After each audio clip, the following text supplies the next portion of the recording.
Voy a pedir un fuerte, fuerte aplauso. Mayra Arena, bienvenida a Isla Verde.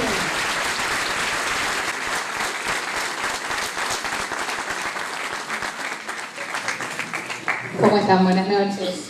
Disculpen, voy a tener acá una guía para no olvidarme de nada, porque muchas veces me gusta que haya ida y vuelta, y cuando hay ida y vuelta está muy bueno, pero lo que pasa es que a veces me olvido de cosas, me adelanto, vuelvo para atrás, entonces tengo una pequeña guía. También iba a traer me gusta a veces trabajar con proyector, pero bueno, acá no se podía, si no, bueno, hubiéramos laburado con proyector y, no sé, mirábamos las fotos de Luciano Castro un rato, nos reíamos, pero no se pudo, no hay proyector acá. Mi nombre es Mayra Arena, como ella les decía, me dedico ahora, por esas cosas de la vida, a hablar de pobreza, por haberla vivido, lamentablemente, y porque, bueno, una vez se dio que justo expliqué lo que era ser pobre, conté lo que había vivido, y nada, viste, los medios se desayunaron lo que era la pobreza, nunca habían escuchado a un pobre hablar, y me empezaron a invitar a todos lados, era como una cosa terriblemente novedosa, y la verdad es que nada, me río mucho, aprovecho la posibilidad, pero no deja de ser injusto que siempre la pobreza nos la estén contando los otros, incluso a nosotros los que la vivimos. ¿Hay algún pobre acá? Allá Don Morocho, levantaron la mano. Levanten la mano los que mañana tienen que ir a trabajar. Todos, levanten la mano bien alto. Bueno, les aviso que son pobres, si no, no tendrían que ir a laburar, chicos. Estarían en una playa disfrutando, no acá, escuchándome. Hay muchas formas de pobreza. Hay muchas formas de pobreza. Ser un trabajador, digamos, es quizás la más noble, la más digna y la menos dura. Pero hay formas mucho más difíciles de ser pobre. Y en el fondo de toda la pirámide está el marginal, ¿sí? El que vive marginado, el que está fuera de todo, que no tiene trabajo, no tiene a dónde ir a pedir, no tiene dónde dormir. Y muchas veces es maltratado, discriminado, violentado. Y es muy probable que el marginal sea violento, ¿sí? Es muy probable que el marginal tenga resentimiento. Pero lo que ocurre con la marginalidad, lo más violento, es que desde la política existe una intencionalidad de no volver a incluir a los marginales. Existe una clara intención de que quien queda afuera, quede afuera del sistema. No hay nadie que lo salga a rejuntar. Sin embargo, cuando vos vivís excluido, se te culpa a vos por vivir excluido, ¿sí? El marginal es muy probable que por ese resentimiento que tiene, siempre tienda a atacar, ¿sí? Te afana o te bardea o te hace algo, es agresivo, ¿sí? Si bien existe una ficción que se llama El Marginal, que muchos la habrán escuchado, algunos la habrán visto, no me gusta para nada, y cuando digo El Marginal muchas veces muchos piensan en esa serie y la realidad es que yo la aborrezco. Es una serie que instala que todos los villeros somos todos cuchilleros, que todos pegamos tiros, que todos tenemos fierros.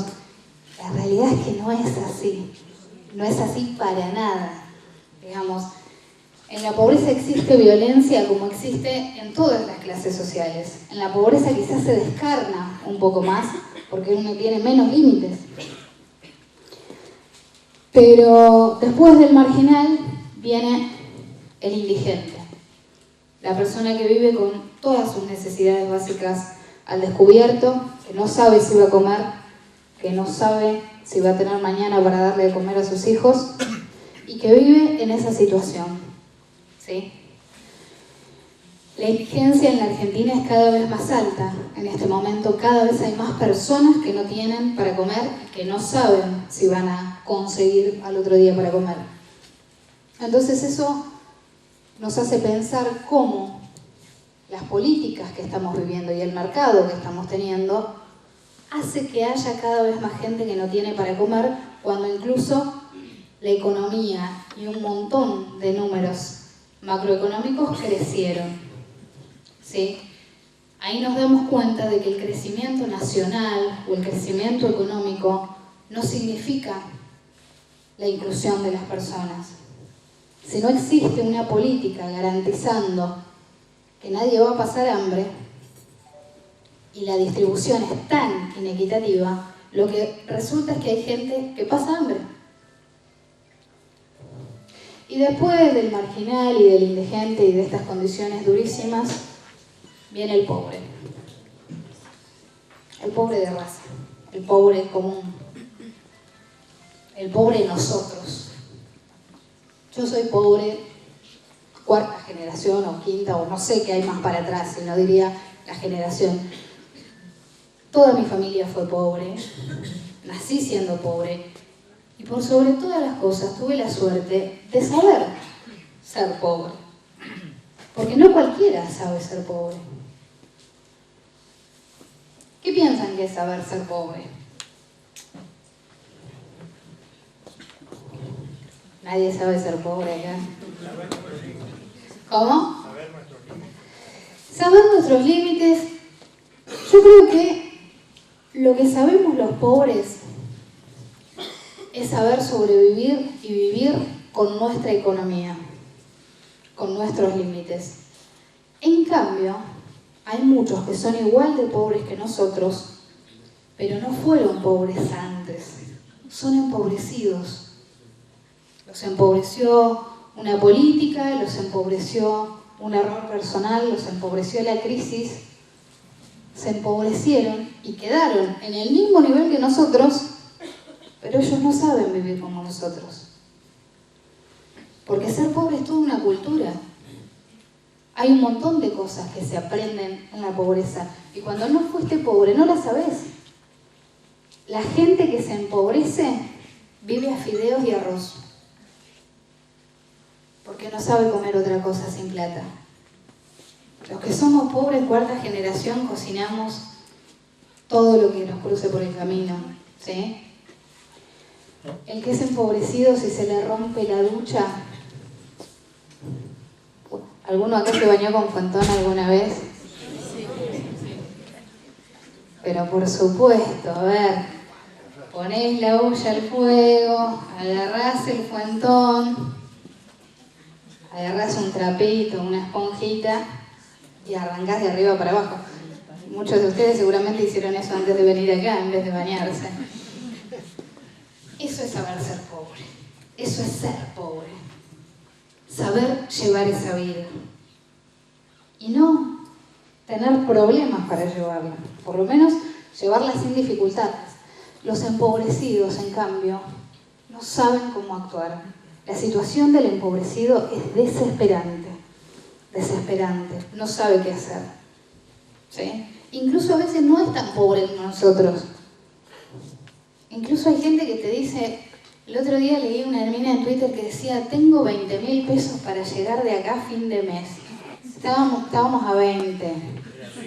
Yo pensaba, hermana, yo con 20.000 pesos soy Gardel. O sea, hay gente que tiene otros límites, hay gente que tiene otro nivel de vida. Sobre todas las cosas hay gente que tiene otra cultura económica. Y para ellos, esa suma de dinero es desesperante. Es desesperante. Entonces los empobrecidos sufren siempre, siempre más que el pobre. ¿Ser pobre es cuestión de plata?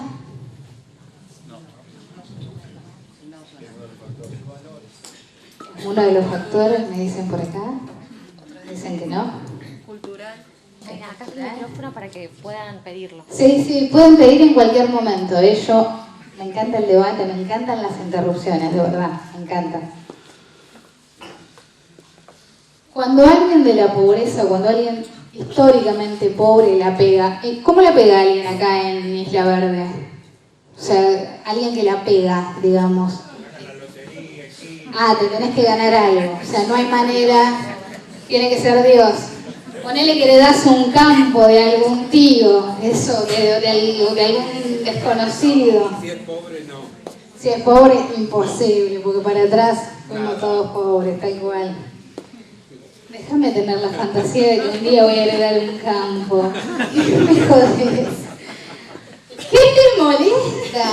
Algún día alguien me va a dejar algo. Yo encima no sé quién es mi padre, así que guardo la esperanza siempre. Si fuera una cuestión de plata, cuando alguien sale de la pobreza repentinamente, la gente no diría, este es un negro con plata. Y lo dicen mucho. O sea que nuestra plata no alcanza para dejar de ser pobre, claramente. Es muy difícil cuando uno deja de ser pobre, estrictamente pobre, y empieza a ganar un mango. Uno queda como en el aire. Uno queda como desclasado. No sos tan pobre como fue tus padres, pero tampoco sos de clase media, ni te querés juntar con los de clase media, ni te ves parecido, ni tenés cosas en común. Entonces quedás ahí. Pero la gente tiene un desprecio por el que es pobre y sigue siendo igual que siempre. ¿Vieron Centurión, Maradona, los que la pegan en el fútbol, que tienen la guita y siguen siendo unos cabezas y no les cabe una, siguen siendo igual? Y la gente que los desprecia, y los desprecia fuertemente, los desprecia por eso. Los desprecia por seguir siendo iguales. Si ahora tenés plata, podés ser más parecido a la clase media. ¿Quién te dijo que quieren ser como vos? El que fue pobre y tiene plata, en su cumpleaños igual pone cumbia, o cuarteto, o la música que escuchaba. No le interesa aparentar que ahora ya no es más parte de esa grasada. No le interesa. Pero hay pobres con un poquito de plata que son totalmente distintos. Que son los piojos resucitados. ¿Conocen alguno? Estoy seguro que acá hay un par incluso. En el juego hay muchas probabilidades. A ver, si uno calcula en porcentaje poblacional, ¿cuántas personas hay acá? El piojo resucitado. ¿Todos saben lo que es un piojo resucitado? Sí. Es una persona que de repente gana un mango más. Un mango, no mucho más. No es que la pega, no. Gana un mango más. Queda como encargado en el laburo. Asciende. Se casa con alguien. O algún mínimo ascenso económico. Y le agarra una enfermedad. ¿Qué es este mal del piojo resucitado? Esta enfermedad, pobrecitos, porque nadie los ayuda a los piojos resucitados, se quedan solos. Pero esta enfermedad, lo que primero les degenera es la vista. Porque empiezan a ver a todos más negros que ellos. Todos son más negros. Y ellos se miran al espejo y se ven cada vez más blancos y más rubios. Pobrecitos, nadie los ayuda, nadie encuentra una vacuna, nadie busca la medicina, pero empiezan a tener ese problema en la vista. Y el segundo problema, y el más grave, es que les deteriora totalmente la memoria. El piojo resucitado se olvida de todas, pero todas las cosas que tuvo que vivir, todas las cosas que tuvo que hacer, todos los favores que le hiciste, olvídate, no te juna más, no te saluda, no existís. ¿Vieron el que la pega y se compra un departamentito en Rosario y tiene un departamento para alquilar? Bueno, listo, ahora ya es parte de los propietarios. Ahora te habla y te dice, estos negros no quieren pagar alquiler. Vos decís, callate, si hablabas de usurpar, querías tomar un terreno. Se olvida, no se acuerda de nada. Se olvida de todo. Este mal abunda en nuestro país. Abunda en nuestro país. Y lo que es peor es que nadie hace nada para evitarlo, porque cuando ganas un mango más, de alguna manera te surge volverte antipobres. Incluso sin ganar un mango más, existe el pobre antipobres. El pobre antipobres aborrece a todos los del barrio, aborrece su barrio, aborrece su clase social, aborrece todo lo que le pasa, pero él no se identifica como pobre. Él no se identifica como pobre. Entonces, te puede pasar como me pasó a mí, que hace algo de 2 meses pedí un Uber, vino un muchacho, yo laburaba enfrente de la Villa 31. Salimos, hay que costear toda la villa, y sin ninguna confianza, porque vieron que la gente facha no necesita que les confianza, enseguida te tira sus comentarios. Dice, ¿sabés la bomba que metería acá? Y le digo, sí, la villa. No, mirá, yo, la verdad que no, porque soy de un barrio así. Sí, yo también, me dice. Me empezó a contar, y el tipo era de una villa. Igual que yo, igual que esos a los que le quería meter bomba. El tipo estaba hinchado de las pelotas de las cosas que se viven en la villa. Y después vamos a ponernos serios y vamos a hablar de eso. Pero el tipo que está convencido de que hay que meter una bomba que huele con todos los villeros, no sabe que esa bomba no distingue a los villeros que él considera que la merecen y a los villeros que no. No sabe que le entra en esa bolsa. Entonces es muy común ver a pobres repitiendo los discursos de los ricos. Repitiendo que con esfuerzo se puede. Si con esfuerzo se puede, ¿por qué vivís todavía exactamente igual que hace 20 años? A mí me gusta compartir mis conocimientos populares. Así que les voy a dar una guía por si alguna vez van a una villa o algún barrio popular, porteño o rosarino. Y les voy a enseñar cómo detectar qué tipo de pobres viven en cada casa según la música que estén escuchando. ¿Okay? Quiero que hagan el ejercicio mental. ¿Se imaginan ustedes entrando al barrio? ¿Van a donar? ¿Van a colaborar?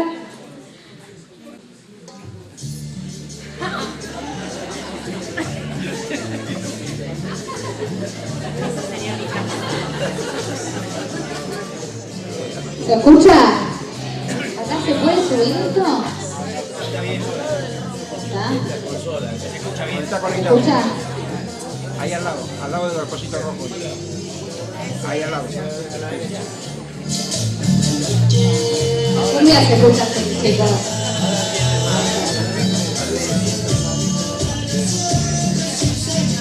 Bueno, ¿qué estábamos escuchando? ¿Alguien sabe quiénes eran?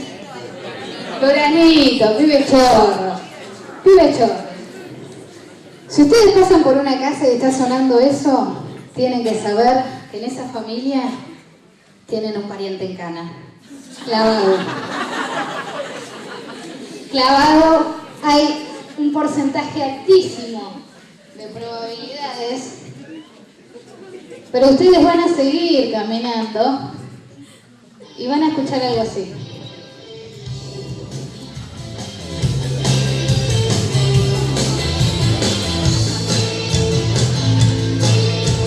Me encanta.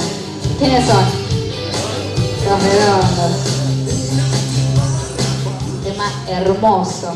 Los Redondos se escuchan mucho en los barrios populares, muchísimo, muchísimo, casi tanto como la cumbia. Pero tienen que saber que si pasan por una casa y están sonando Los Redondos, en esa casa toman merca.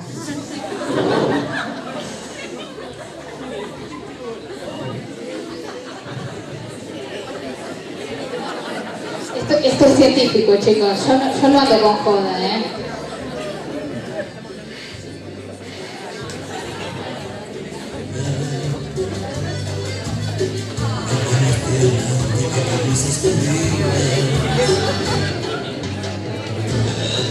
Temazo. Cora. Estamos escuchando a Leo Mattioli. Ustedes quieren que se imaginen, de nuevo, insisto, están en el barrio, van caminando y suena Leo Mattioli.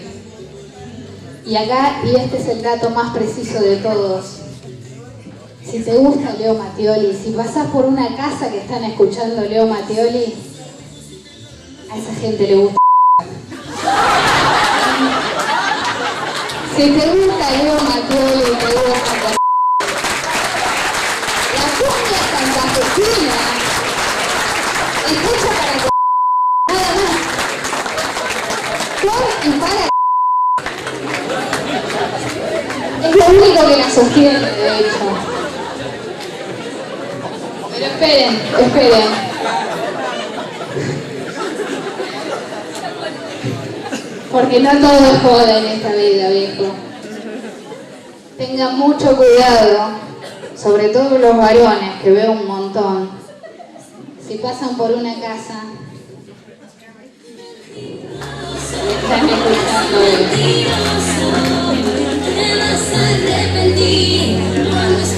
Karina o Dalila, cualquiera de las dos valen. Lo dejo de fondo porque la amo. En esa casa existe una mujer que alguna vez soñó con cortar un pene. No tengo pruebas, ustedes me tienen que creer a mí. Pero les pido, si son chabones y la ven a la mina que escucha mucho Karina, mucho Dalila, tengan cuidado, porque esa te raya el auto, te caga cualquier hora, te escracha en Facebook. Esa mina te ama con todo, pero después la venganza se viene con todo también. Aguante Karina, me encanta. Fuera de joda, o en joda también, todos estos prejuicios que existen, a mí me encanta reforzarlos y me encanta reírme, porque la realidad es que muchas veces es desde los prejuicios que nos hunden a los pobres. Yo prefiero agarrar esos prejuicios para reírme de la estupidez de los que piensan que por nuestra pilcha o por la música que escuchamos nos pueden meter en alguna bolsa. Igual tengan cuidado con las minas que escuchan Karina. Y a las que son mujeres, no miren al novio de una que escuche Karina, porque van a terminar con la cara tajeada. Yo sé lo que les digo. A mí me gusta hablar un poquito en serio. Y hay un tema muy grave con el tema de la seguridad. Con cultura y seguridad. Yo todos los temas trato de abordarlos desde la raíz cultural que tienen. Me parece que las soluciones para mí se tienen que encontrar ahí. Yo expliqué una vez que los pobres consumíamos zapatillas espectaculares y carísimas porque tenemos ese complejo por haber andado croteando toda la vida, cirujeando. Yo sigo cirujeando a pesar de que ya no soy tan pobre, pero lo bueno es que como ya no soy pobre, no soy ciruja. Soy una chica que recicla. Así que eso es lo bueno de ser pobre también, y es que todo tiene un nombre más lindo.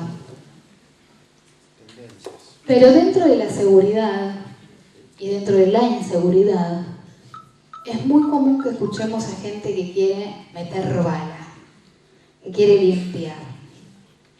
Y mucha gente, la mayoría diría yo, es gente de los barrios. Es gente laburante como nosotros. Yo lo analizo desde los dos lugares. El primero es el del laburante que se esfuerza para comprarse un celular, un tele o lo que sea, y alguien viene y de repente se lleva todo su esfuerzo. Es durísimo. Aparte, si vos sos rico, de clase media, te roban y ya está, te roban. Pero si vos sos pobre, sos laburante, encima de que te roban todo tu esfuerzo, al otro día te enterás quién te afanó. Y te enterás a quién le vendió tus cosas y a cuánto las vendió. Y eso te llena de veneno. ¿Cómo no lo vas a querer matar? Por el otro lado, existen los pibes que rompieron el código, el viejo código, de que en el barrio no se roba. Eso se perdió. Entonces, muchos te dicen que es la droga, que es el Paco, que los pibes de ahora no tienen códigos, que por qué no les robás a los ricos. Y es muy simple. La clase media, media alta, se protegió de los robos. Hizo casas más fuertes, puso rejas más gruesas, puso una alarma, puso una cámara, le pidió a la municipalidad que le alumbre en la calle, la municipalidad se lo alumbró, le pidió a la provincia patrulleros, la provincia se los puso. Entonces el pibe ya no puede ir a afanar ahí porque está entregado. La única que les queda es robarle a pobres como él. Hay menos ganancia porque las cosas van a ser menos valiosas. Pero también hay menos riesgo porque en los barrios populares tarda más la policía en llegar. Y eso es una decisión política.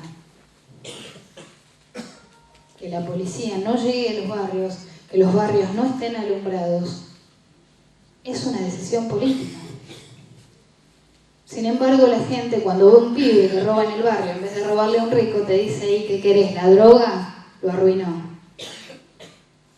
No arruinó nada. El pibe no es boludo. Sabe que si roba en un barrio pudiente va a terminar en cana. En cambio, robando en el barrio, la policía tarda 1 hora en llegar, no hay cámara, no hay luces, la gente espera el colectivo a oscuras. El riesgo es mucho menor. Después hay otro tema con la cultura y es la cultura y la sexualidad. Vieron que es muy común que los pobres empecemos a tener hijos desde chicos. Y vieron que es muy común que la cumbia y la música popular sea fuertemente sexual. ¿Escucharon las letras de Antonio Ríos, de Leo Mattioli? Son pura y exclusivamente de sexo. Tienen otros temas. Me crié con Antonio Ríos, con Leo Mattioli, sigo escuchando cumbia, no hay otra música que me guste tanto. Pero hoy, gracias a mi formación, me doy cuenta de que es puramente sexual. Y no es casualidad, porque la cumbia viene de gente pobre. Todos los cantantes de cumbia tienen historias durísimas.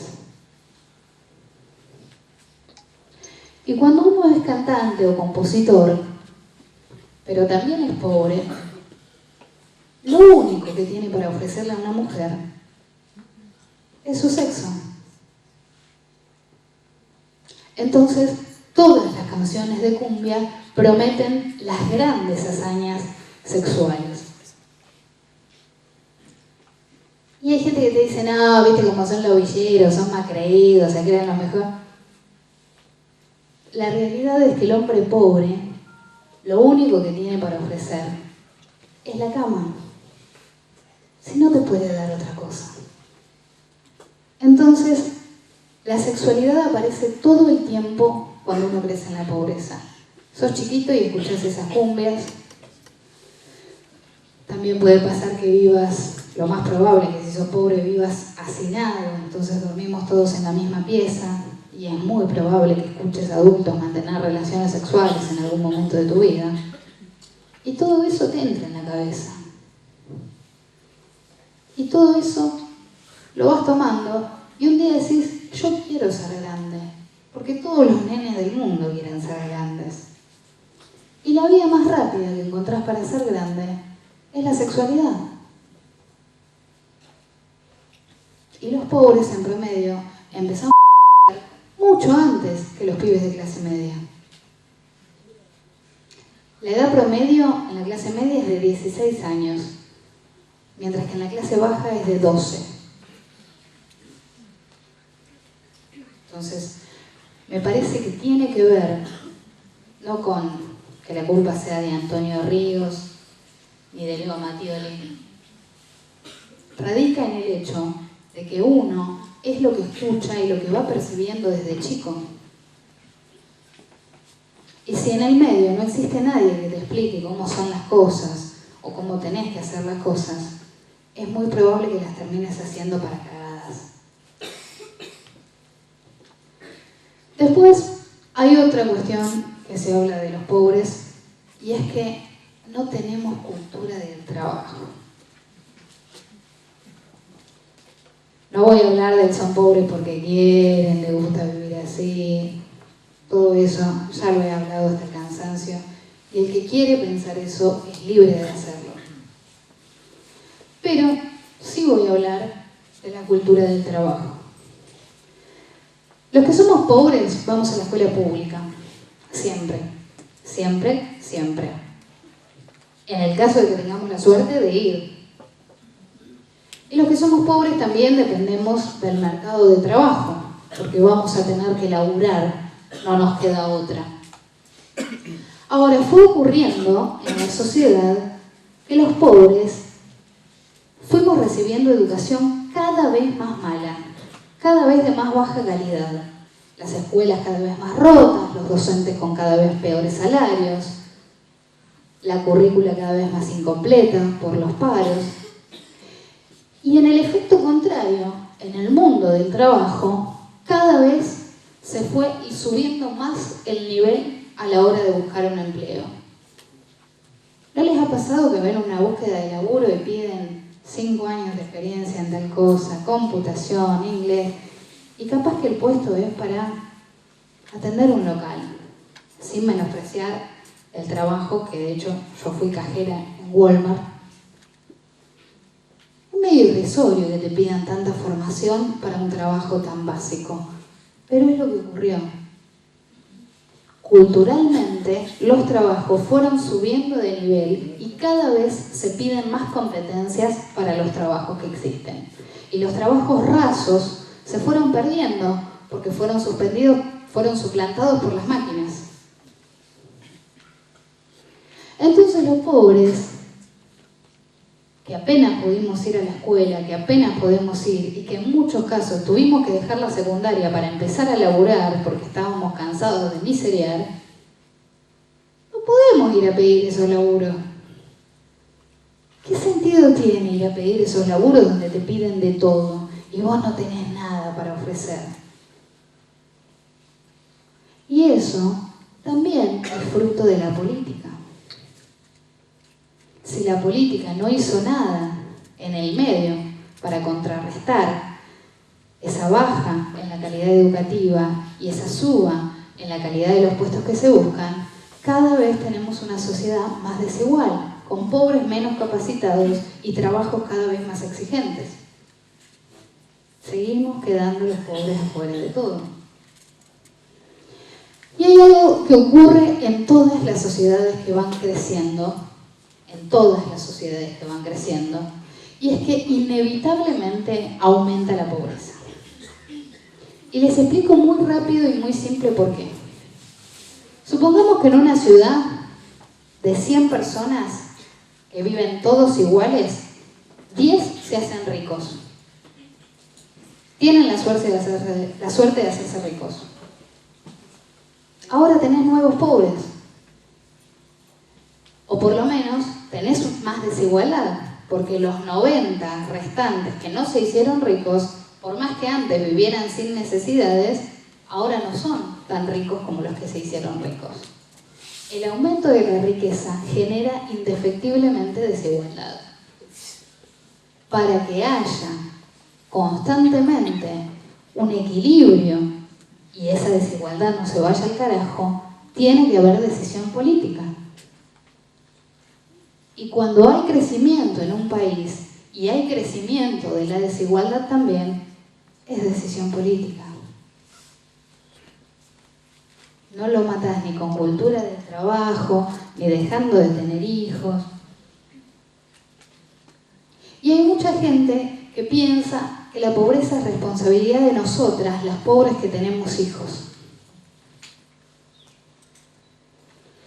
Y la realidad es que desde la política se ha hecho bastante, pero siempre se ha mantenido fijo la tasa de embarazos adolescentes y en condiciones de pobreza. Nunca bajó ni un punto. El gobierno anterior a este hizo muchísimo para repartir anticonceptivos, preservativos, todo gratuito. Y las pibas seguíamos quedando embarazadas. No es, de nuevo, una cuestión de plata. No era que no lo podíamos comprar. Cuando no se ataca la verdadera raíz de los problemas, las soluciones pasan sin pena ni gloria. Si yo tuviera que decidir en sexualidad, le preguntaría a una piba: ¿cuántos temas te sabe de Leo Mattioli? Y si se sabe muchos, estaría muy atenta.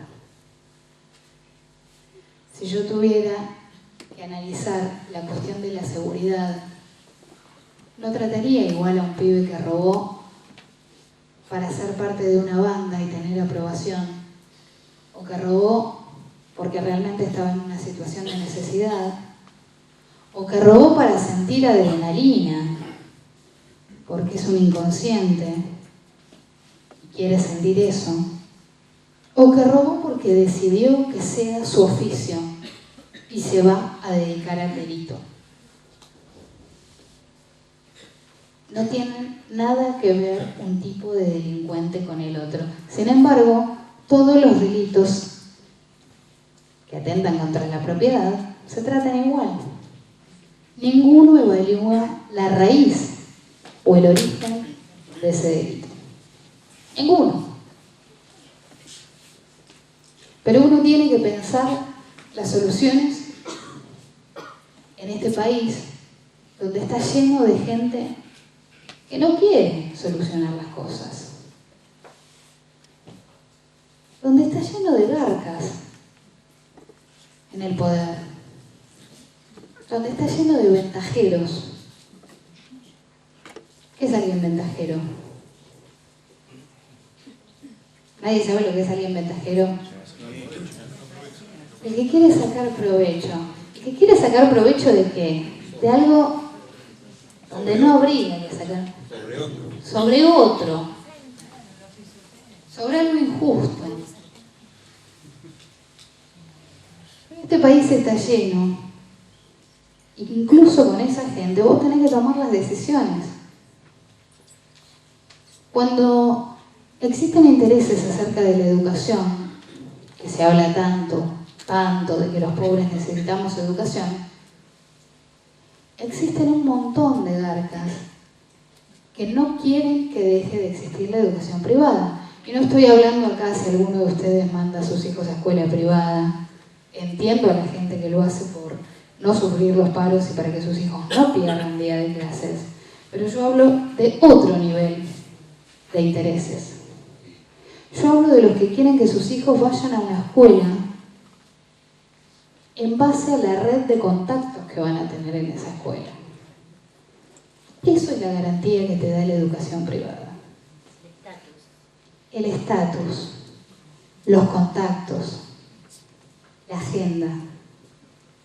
El decir, mi hijo no va a cualquier escuela, va a la mejor escuela donde van todos los hijos de los garcas y todos saben hablar inglés.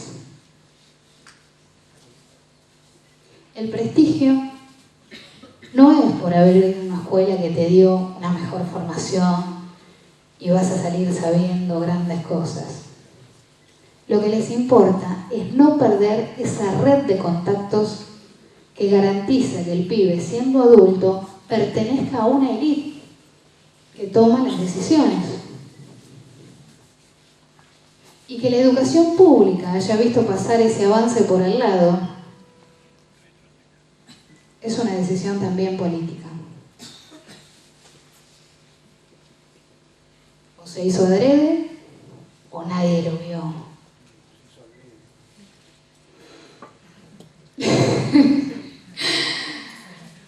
Todos tenemos nuestras teorías.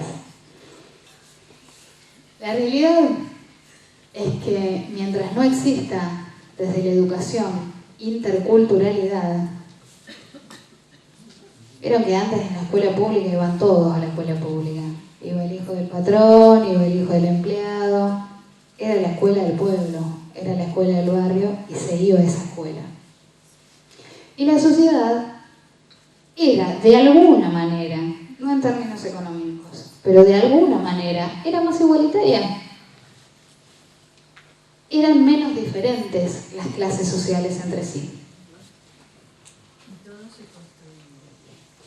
Mientras vos tengas a los pobres yendo a escuelas de pobres, juntándose con pobres, teniendo aspiraciones de pobres, soñando con sueños de pobres,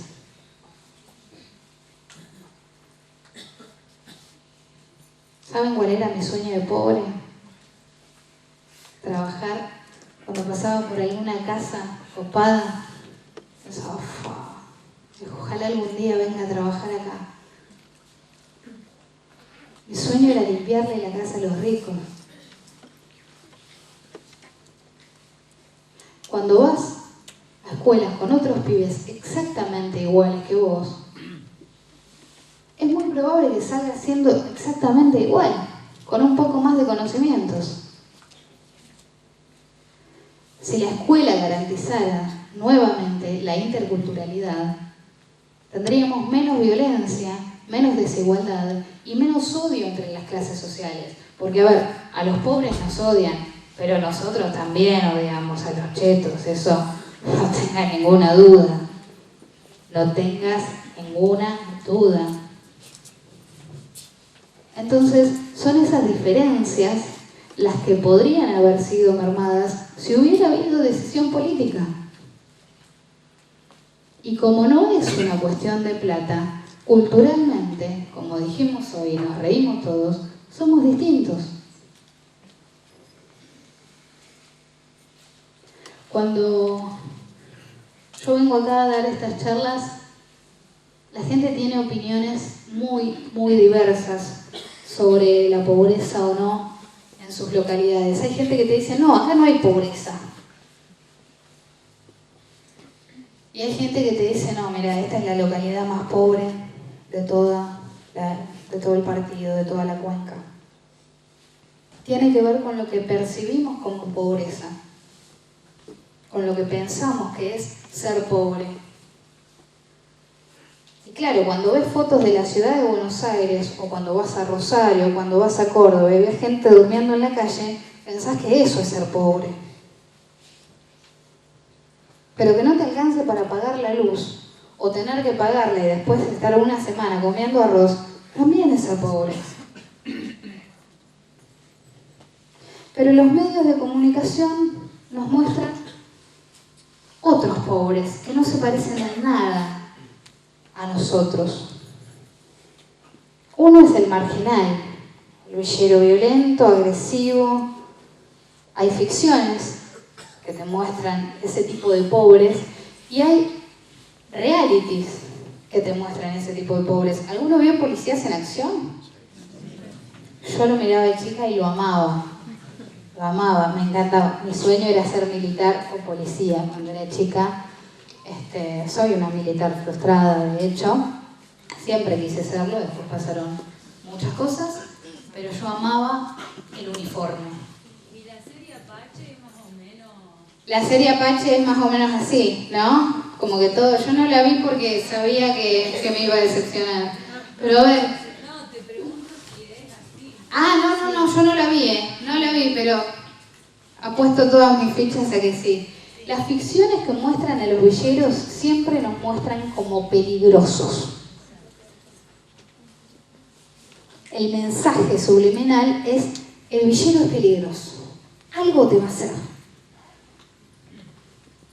Es violento, es agresivo, maneja armas. Si fueran a una villa se encontrarían con que es la minoría absoluta la que vive de las formas que te muestra ese tipo de ficciones o ese tipo de realities, como Policías en Acción o como hay un par de periodistas, Martín Ciccioli, que son tipos que tienen la mala leche de dedicarse a buscar al pobre más agresivo que encuentren y exponerlo en televisión como un fenómeno.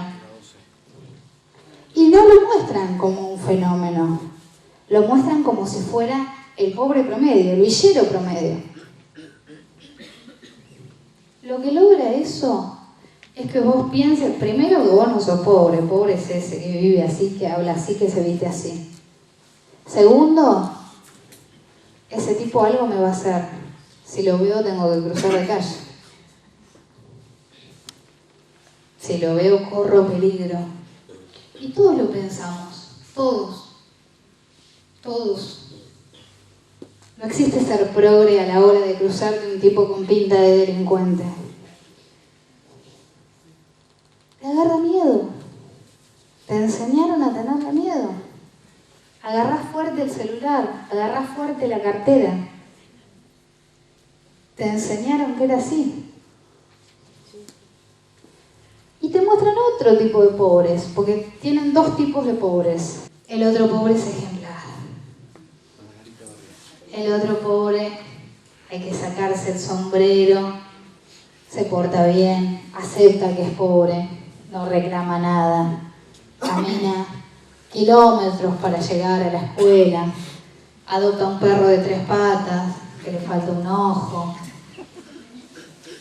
Vive de una manera que vos decís, nada, este tipo, mirá, y se la banca, y yo me quejo. Entonces, vos decís, ese es pobre, no yo, que me quejo de pavadas. Los pobres también, fíjate, mirá cómo son, violentos, agresivos, peligrosos, dejalo que vivan así. Mirá si viven mejor, van a venir y te van a atacar a vos. Los otros pobres son ejemplares. Van a salir de la pobreza. Tarde o temprano les va a llegar. Porque se lo merecen, porque hacen mérito. Y bueno, ¿y vos de qué te vas a quejar? Ya lo viste cómo vive este tipo. No te podés quejar de que no te alcanza para comer carne. Así que, para ir cerrando y empezar el debate, porque lo que más me gusta es que empiece a haber preguntas y respuestas, ida y vuelta. Sean críticos. Piensen por ustedes mismos. ¿Es casualidad que justo los chorros de las ficciones sean todos negros? Para lo único que le dan laburo a los actores de piel oscura es para que hagan de chorros. Nunca hay un galán. Nunca.